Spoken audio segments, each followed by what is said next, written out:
You've written stories that I think can be classified as science fiction or speculative fiction, and so that comes out of that same sort of background that you're talking about in terms of how you learned about story through your family and through those stories of your family. Yes, and I've always been a big fan of science fiction, starting in elementary school.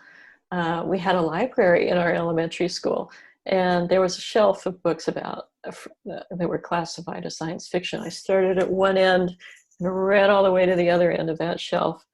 And so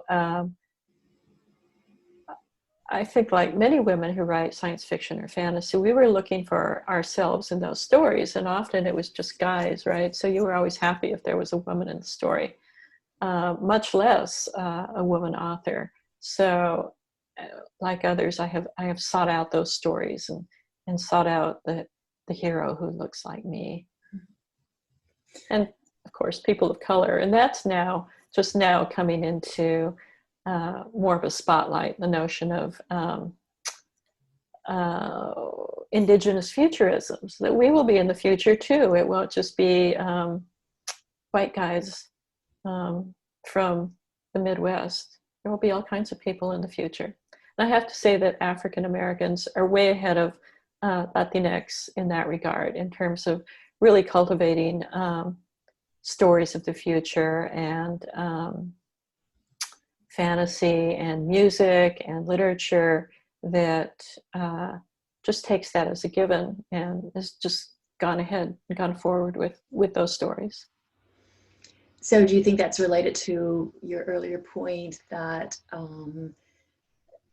they were sort of told or that they didn't have a history, or that their history was cut off, and so that sort of reaction to that? Yes, certainly. That notion of we don't have a past and we also don't have a future, right? We just have now, which I think is disorienting for a lot of people. I think that's why there has been such a big press in the African American community to make sure that kids know their history and have a relationship to it and know that they can be a dynamic part of it as well. You can affect the present and you can affect the future.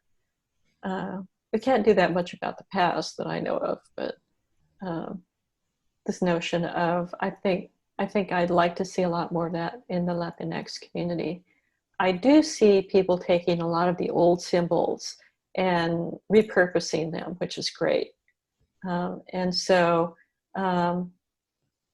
there's always been this sort of politically aware Chicanx who say, I'm an Aztec and this is my culture. And people like me who know exactly, know specifically the tribe that we came from. I'm not an Aztec, and I think my ancestors were really happy not to live close to the Aztecs, right? So once you know more, you can stop applying these generalities to your own background and start talking about the specifics.